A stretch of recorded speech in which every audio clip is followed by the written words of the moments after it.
Hello D&Ders, RPGers, Game Masters, and the like. I'm going to talk about the last section of this book, even though I said I wasn't going to, but I think it needs to be talked about. It is the Willow Valley Gazeteer. Now, I didn't even know what a gazetteer was. I never used that term, especially how old school this is or something like that. And here's a little Google search right there. It is a geographical dictionary or directory used in conjunction with a map or atlas. I need to start improving my vocabulary. So that's really interesting. And so let's talk about what this is. This is essentially the town that all this stuff does in conjunction to the world of where rats well and the Wizard's Tower and the Dragon's Hoard. So you could stick this in any campaign, but this is staged around these in his book. So it's sort of interesting. Gives us slight history. Like I said, the best part about this thing is small. You can read it, and then you kind of know enough. You just kind of keep going with it with the characters, and you add as you go. Now, I'm going to tell you right now, I really like this section when I went back and looked at it. So it gives you a little map overview of the town of Willoford, right? That's what this is right here. Village of Willoford, right? If you compare it to something you might have seen before, like the Village of Hamlet, what's the one thing that the Village of Hamlet severely lacked? I'll tell you what it lacked because I played it, and it was kind of embarrassing, is it didn't have names for the NPCs. And this, James Spahn, let's a round of applause for this. Everybody in every town that's worth, every building that's worth anything has a name, like Elias Smith. He's the smithy, right? That's kind of nice. Long Hollow Farm. He gives you the names of these, the Garrett, such as Garrett and Grant Long Hollow. This makes it so much easier for when you're trying to run NPCs, and then in the end, you're just trying to make sure that you don't forget their name. It keeps you from trying to make things up on the fly. Some people like to do it. I do it quite a bit, but sometimes it's nice to have the names there for you right in the actual writing, and they give you the names and it gives you a little bit about the history, and it makes it quite interesting.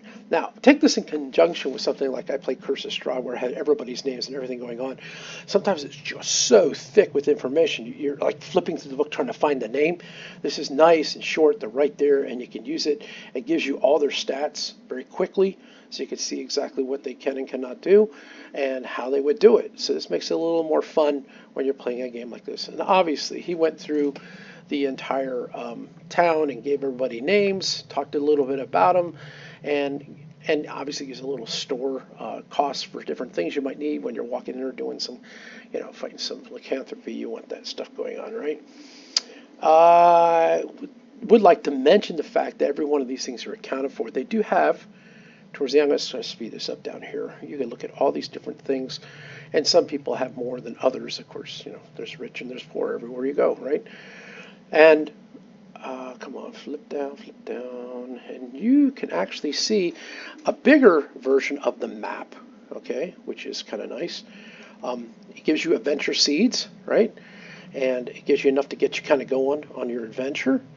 He talks about cool things like there's the halflings at Barrowmorrow, so it's another area, another town you might want to flesh out that you might find interesting. Dwarves, and the Citadel, right, that you might want to put in there, right? And you have swamps, and it explains a little bit the geographical locations of Long Hill and stuff. So look at this. It gives you a nice, here's the Wizard's Tower, Fleming Pass, all these different areas right here. And these are supposed to be 10-mile hexes. So you can do it like a nice little hex crawl, which is kind of fun if you're into that. He also gives you the rumors for Willoford. If people are around town and you decide you want to roll, a little thing, and it gives you whether it's true or false, so you can start dropping these things out there. So it makes it a whole lot of fun. So with this pretty much concludes my assessment, or how would you say, review of White Box Omnibus. I can honestly say I really did enjoy reading it. I enjoy using it.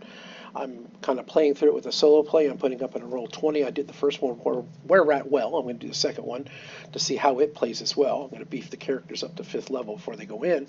And I might do the last one, Dragon Hordes, if time affords. Right now you're in the middle of a pandemic and you want to play, and sometimes no one ever seems to be able to hook up for doing it. It's just not as fun. I think a lot of my players are very old school and they rather roll the dice.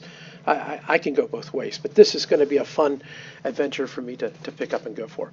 With that, I hope you have a great day, and thanks for listening.